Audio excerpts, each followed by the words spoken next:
चलते हैं beliefs of Sumerians की तरफ। Sumerians were polytheist and worship many gods. Their gods were believed to have characteristics similar to human. अब मैंने इससे आपको पहले बताया था कि इनके बिलीव, इनके अकीदे क्या थे समरियंस के या और अकादियंस, इसारियंस और बेबीलोनियंस के, सब ही पॉलिथिस्ट थे, बहुत से खुदाओं को मानने वाले। और इनमें ये रिवाज था समरियंस में कि ये अपने खुदाओं को इंसानों के मुशाबा करार देते थे। क्या कहते थे? इंसानों की तरह उनकी ज़रूरियात है, वो वॉशरूम भी जाते हैं, वो खाना भी खाते हैं, उनको बच्चों की भी ज़रूरत है, उनको बीवी की भी ज़रूरत है, उनको घर की भी ज़रूरत है, उनको कपड़ों की भी ज़रूरत है। यानी वो कहते थे कि जितनी करेक्टरिस्टिक्स इंसानों में है वो सब कुछ हमारे खुदाओं के अंदर भी पाई जाती है। इस तरह इंसान जो भी करते थे, फाइट्स करते थे, वॉर्स करते थे, तो कहते थे हमारे खुदा भी आपस में लड़ाइयाँ करते हैं। और इसके अलावा वो शादी भी करते हैं, उनके बच्चे भी होते हैं। इस किस्म की फालतू बातें जो फजूलियात उनके जहनों के अंदर मौजूद थी अपने खुदाओं को लिए। On the other hand the Sumerians also believe their gods were immortal and all powerful despite being anthropomorphic। नाउज़ुबिल्लाह ये भी कहते थे कि बेशक उनके बच्चे हैं या वो शादियां करते हैं या वो लड़ते हैं, लेकिन वो फिर भी मरते नहीं हैं लड़ाई करके। या अगर इनकी आपस में जंग होती है तो कोई किसी को कत्ल कर दे तो वो बंदा कत्ल नहीं होता, क्योंकि वो खुदा है नाउज़ुबिल्लाह, और वो इमोर्टल है, वो कभी नहीं मर सकता, उसको कोई नहीं मार सकता। बजाय इसके कि वो एक एंथ्रोपोमॉर्फिक है, बकौल इनके कि वो एक ह्यूमन लाइक गॉड है। ये बिल्कुल इंसानों की शक्ल का, इंसानों की तरह दिखता है, लेकिन फिर भी वो मर नहीं सकता। तो इस किस्म की फजूलियात जो है ना इनके माशरे में बड़ी तेज़ी के साथ फैली हुई थी। In order to avoid any sort of aggression from the gods the Sumerian sacrifice animals, offered food and other valuable to them. जैसे कि आज के दौर में भी हिंदू क्या करते हैं, अपने खुदाओं को राज़ी करने के लिए उनको चढ़ावे चढ़ाते हैं, उनको जानवर उनके आगे कुर्बान करते हैं। वो कहते हैं जी आप भी तो बड़ी ईद के अंदर जानवर की कुर्बानी देते हैं, तो हमारी कुर्बानी देने में और उनकी कुर्बानी देने में ज़मीन आसमान का फ़र्क है। हम जो जानवर कुर्बान करते हैं वो सिर्फ़ और सिर्फ उसका मकसद ये होता है कि आप सुन्नत इब्राहिमी को अपना रहे हैं, उसको फॉलो कर रहे हैं। क्योंकि अगर हज़रत इब्राहीम के बेटे खुदा न खास्ता छुरी के नीचे आ जाते तो आज किसी का बेटा, ये नस्लें चलती ना आगे, हर किसी को अपने घर से अपने बेटे की कुर्बानी देनी पड़ती। एक तो हम ये शुक्र अदा करते हैं अल्लाह का, ठीक है। दूसरी बात ये कि उस जानवर की कुर्बानी जो हिंदू करते हैं, वो जो ज़िबा करते हैं अपने देवी देवताओं के आगे, उसको वो फेंक देते हैं जंगलों में, ऐसे वीरानों में कि हमारे खुदा खा जाएंगे, ठीक है, नाउज़ुबिल्लाह। और हमारा मकसद कुर्बानी करने का ये होता है कि साल भर में जो गुरबा है, गरीब हैं, जो अफोर्ड नहीं कर सकते गोश्त खाना, उनके लिए एक फीस्ट का, एक बड़ी दावत का एहतमाम किया जाता है। उनको वो गोश्त दिया जाता है और काफ़ी अच्छी मिकदार में लोग बांटते हैं। कुछ लोग हैं हमारे माशरे में जो सारा गोश्त ज़िबा करते हैं और फ्रिजों में भर देते हैं, लेकिन देखें अल्लाह ने फरमाया जो कुर्बानी करके आगे दे देता है ना, उसने समझे वही कुर्बानी की। जितना गोश्त वो चाहे 1 किलो का पैकेट गया, 2 किलो का, 4 किलो का, बस उसका वही लिखा जाएगा। और अगर उसने, कुछ लोग हैं 8-8 बकरी और ऊँट करते हैं और आगे अल्लाह के नाम पर वो दे देते हैं, तो समझे कि वो 8 के 8 हों, बल्कि वो 16 जानवर जो है ना वो अल्लाह के नाम पर उन्होंने दिए, वो उनका खाते में लिखा गया। ना सिर्फ जानवर बल्कि फल और वैल्यूएबल जो उनकी चीज़ें होती थी, वैल्यूएबल से बनाते जो कीमती अशिया थी, वो उनके सोने की जेवरात थे या उनके बर्तन थे या गंदुम थी, अनाज था, जो भी, यानी गरीब को नहीं देना, ठीक है। और गरीब को जलील करके रखना है अपने उसी जुगरात के अंदर कि वो कामी बन के रहे, वो काम करता रहे सारा दिन, लेकिन उनके घरों में उनके बच्चों का पेट नहीं भरना, बस भगवानों के आगे रख के अपने देवी देवताओं के, और वही सब कुछ उठाकर वो जो वैल्यूएबल थिंग्स थी या वो फ्रूट शूट अनाज वगैरह जो कि ख़राब नहीं होता, खैर जानवर तो वो ज़िबा करके बाहर फेंक देते थे, लेकिन बाकी सारी चीज़ें वो अपने घरों में बांट लिया करते थे, जो कि उनके पंडित और उनके ये जो बड़े प्रीस्ट वगैरह थे ना, जो टेम्पल के अंदर खिदमतगार थे खुदाओं के, उनको मिल जाता था। According to the Sumerians belief, they needed their gods' blessing in worldly life, but the role of gods was limited after death. अब यहाँ पर एक और गड़बड़ है कि वो चाहते थे कि हम जो दुनियावी ज़िंदगी बसर करें, पता उनको भी था कि मरने के बाद भी कोई लाइफ आएगी, लेकिन उनको ये भी पता था कि ये जो हम पत्थर के खुदाओं को मान रहे हैं ना, ये सिर्फ हमें इस दुनिया के अंदर ही फ़ायदा पहुँचाएंगे, इसलिए हम इनको चढ़ावे चढ़ाते हैं। और हमारे मरने के बाद जो है ना ये हमारी मदद नहीं कर सकेंगे, इनकी वहाँ तक पावर्स नहीं है, यानी वहाँ तक लिमिटेड है। तो बंदा पूछे कि आखिर फिर वहाँ से किसकी पावर स्टार्ट होती है, ये भी तो सोचने वाली बात है। तो बस ये बिगड़ी हुई कौमें थी। Innovations of the Sumerians thrived as a large civilization as they were able to invent according to their needs।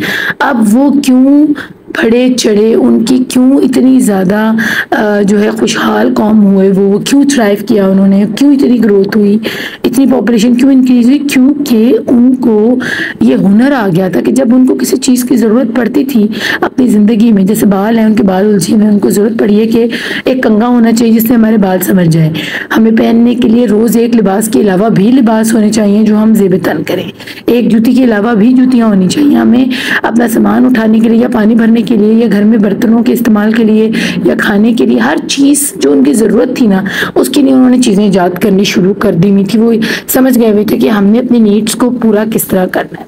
They face serious challenges like seasonal floods, droughts and attacks from hostile neighbors due to the weak defense system। अब hostile कौन होते हैं, उनके enemies, attackers outside the boundary. तो वो लोग आकर इन पर हमला करते होते थे, उनसे बचना भी सीख लिया था इन्होंने जो खुश्क साली आती थी, ड्रॉट वगैरह आता था, उसमें इन्होंने अपने लिए पानी के रिजर्वियर्स रखे, जिससे डैम तो नहीं कह सकते लेकिन बड़े बड़े पानी के ज़खायर थे इनके पास, लेक्स की शक्ल में, पॉन्ड्स की शक्ल में, वहाँ वो पानी ज़ख़ीरा कर लेते थे जबकि फ्लड्स आते होते थे। यानी फ्लड्स के दौरान वो उस एक्स्ट्रा पानी को सेव कर लेते थे, अपने बंद बनाना जान गए थे, बंद खोलना जान गए थे कि सैलाब से किस तरह बचना है, उसकी तबाहकारियों से, और सैलाब के पानी को किस तरह रिजर्व करना है और उससे किस तरह फ़ायदा उठाना है, और दूर पार की फसलें जहाँ पर पानी नहीं पहुँचता फ्लडिंग के दौरान वो पानी वहां तक कैसे लेकर जाना है। तो ये सारी चीज़ें वो सीख चुके हुए थे और वो ये करते थे, और अपना उन्होंने एक डिफेंसिव सिस्टम भी बनाया हुआ था, क्योंकि जब पहले उनके ऊपर कोई जो है बाहर के लोग या हॉस्टाइल लोग पर हमला करते थे तो उस वक्त उनका डिफेंसिव जो समझ लें कि सिस्टम था इतना पावरफुल नहीं था, वीक था कि उसके नेबर कंट्रीज़ या नेबरिंग रीजन्स जो हैं वो उन पर हमला करते थे। लेकिन बाद में आहिस्ता आहिस्ता साम्राज्य ना सिर्फ उन्होंने इनसे बचाव के लिए दीवारें खड़ी की अपनी, वहाँ पर अपनी फ़ौजें खड़ी की अपनी बॉर्डर लाइन के ऊपर, इसके अलावा उन्होंने डक के चैनल्स, इस किस्म के नहरी निज़ाम बनाए जिससे वो फ्लड का जो है रास्ता मोड़ देते थे। और जैसे मैंने आपको पहले बताया कि उन्होंने उस तबाह शुदा पानी को, जो तबाह करने वाला पानी था, उसको भी इस्तेमाल में लिया। इसके अलावा उन्होंने ब्रिक और मड के साथ अपनी वो बाउंड्रीज बनाई, वॉल्स बनाई जो डिफेंसिव वॉल के नाम पर मशहूर हुई। अब कुछ चीज़ें थी जो उनके पास नहीं थी, जैसे कि उनके पास ब्रिक्स नहीं थी जिनसे वो ये बाउंड्री वॉल्स बनाते, तो वो इस मटेरियल को हासिल करने के या किसी भी किस्म के दूसरे रॉ मटेरियल्स को हासिल करने के लिए वो क्या सिस्टम करते थे। For this the required material was collected through barter trade with the other communities and regions। Bartered material included animals, clothes, tools, grains, stone, wood and metals। अब वो ब्रिक्स खरीदने के लिए ट्रेडिंग किस किस्म की किया करते थे, बार्टर सिस्टम करते। बार्टर सिस्टम होता है जो चीज़ मेरे पास ज़्यादा है वो मैं आपसे ले लूँ, आपको दे दूँ, और आपसे वो चीज़ दे दूँ जो आपके पास ज़्यादा है, तो ये होता है बार्टर सिस्टम। तो वो अपने एनिमल्स और क्लोथ्स और टूल्स, ग्रेन्स वगैरह अनाज के बदले में, और स्टोन्स जो कीमती पत्थर होते हैं उनके, और लकड़ी के बदले में, और दूसरे मेटल्स के बदले में, कांसी या तांबे के बदले में, वो ये चीज़ें दूसरी रॉ मटेरियल्स उनसे खरीद लेते थे, दूसरी अपनी नेबरिंग कंट्री से। अब इनका राइटिंग सिस्टम क्या था, वो किस तरह लिखते थे। Sumerians were the first to invent writing and wrote on clay tablets or monoliths। However, their language did not resemble any dead or living language।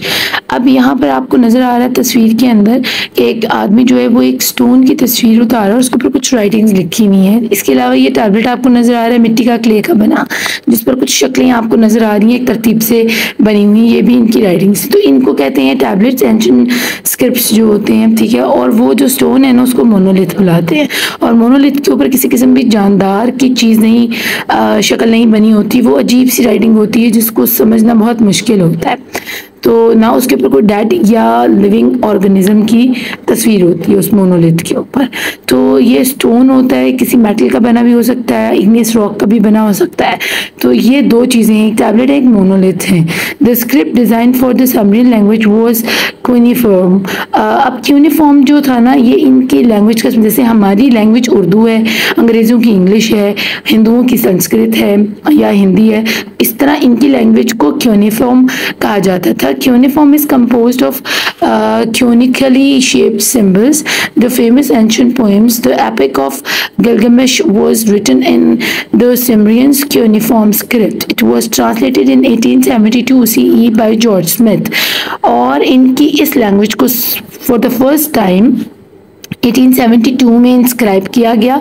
Inscribe होता है कि पढ़ लेना किसी भी लैंग्वेज को जो पहले कभी किसी ने ना पढ़ी हो, और ये बंदा था जॉर्ज स्मिथ जिसने इसको ट्रांसलेट किया था। और समरियन कॉनी फॉर्म जो स्क्रिप्ट था वो मैं आपको ये नज़र आ रहा है कि ये टैबलेट जो है ना उसने पढ़कर बताया था कि ये क्या चीज़ है, इसका क्या मतलब है। और इसमें एक पूरी कहानी थी एपिक ऑफ गिलगमेश की, उनके बादशाह की पूरी कहानी थी जो कि इस टैबलेट के ऊपर लिखी गई थी।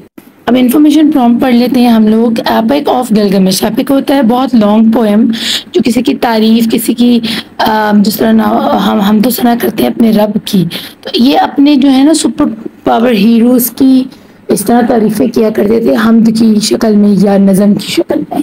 तो ये गिलगमेश जो है इनका एक सुपर हीरो था, जैसे अभी आजकल इन्होंने अपने कैप्टन अमेरिका और ये हरकुलिस वगैरह और दूसरे जितने भी सुपरमैन और स्पाइडरमैन वगैरह, ये क्या है, ये सब ख्यालाती दुनिया के सुपर हीरो हैं। तो इन्होंने भी ये हीरो बनाया हुआ था, लेकिन ये ख्यालाती दुनिया को तो नहीं कह सकते, लेकिन ये उन सब में से ज़्यादा ताकतवर था। और इनको उसको वो कहा करते थे कि इसको ना खुदाई ताकतें मिली नहीं, अल्लाह ने इसको ताकतें अता की नहीं है। और ये ज़्यादा तो नहीं, मोटल तो है लेकिन इतना मोटल नहीं है, इसके अंदर नॉर्मल इंसान से कहीं ज़्यादा पावर्स हैं, ऐसे लगता ही नहीं कि ये इस दुनिया का है। The epic of Gilgamesh was a long poem written on Assyrian and Babylonian city clay tablets around 2000 CE, तकरीबन 2000 कबील मसीह जो है ना, यहाँ BCE लिखा हुआ है जी, BCE कबील मसीह जो है ना, ये टैबलेट्स के ऊपर जो के मिट्टी के इन्होंने बनाए हुए थे उसके ऊपर इन्होंने ये सारी इनकी कथा लिखी हुई है या कहानी नुमा नज़म इन्होंने लिखी हुई है। और ये असारियन बाबिलोनियंस के भी टैबलेट्स बने हैं। लाइक ये सारे एक जगह इकट्ठे जो रहते थे तो सबका एक ही हीरो था। 3 tablets exist even today written in Semitic language. अब सेमेटिक लैंग्वेज क्या है, जिसके अंदर लाइनें भी खींची हुई, जिसमें चीज़ें जानवर भी बने हों और इंसान भी बने हों, ठीक है।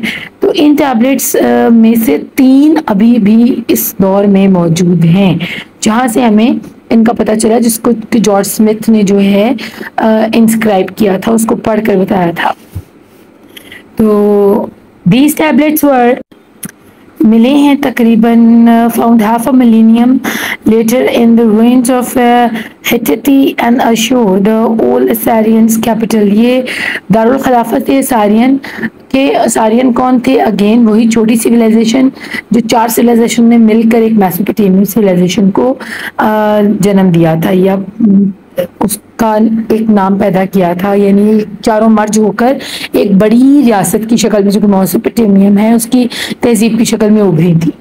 तो वो काफ़ी साल पहले जब इसकी खुदाई की गई तो हैथिती और आशूर इनके दारुल खिलाफत है, जैसे कि हमारा इस्लामाबाद है, ठीक है ना। इनका भी दारुल खिलाफत 2 थे, एक हैथिती थी और एक आशूर था। वहाँ की जब खुदाई की गई तो वहाँ पर से ये टैबलेट्स मिले जिस पर गिलगमेश की ये कहानी लिखी हुई थी।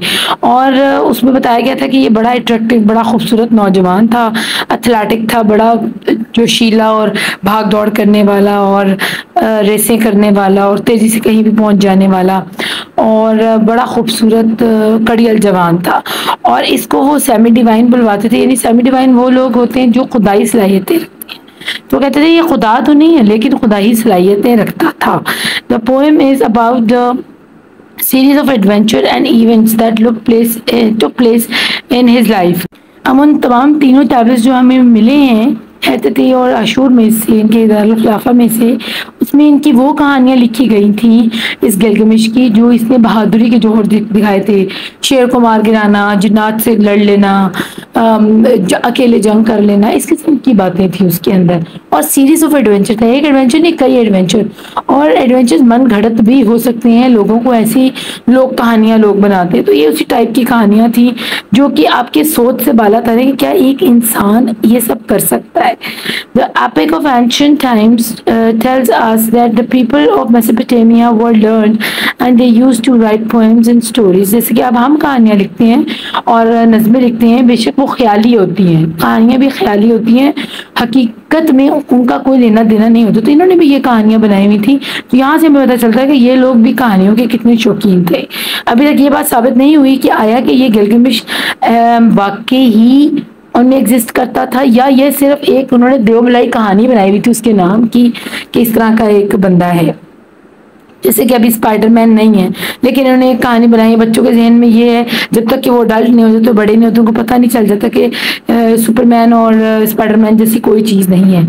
एक ही हीरो है हमारे आप सल्लम, बस दुनिया में और कोई हीरो नहीं है, सुपर हीरो सिर्फ वही है हमारे।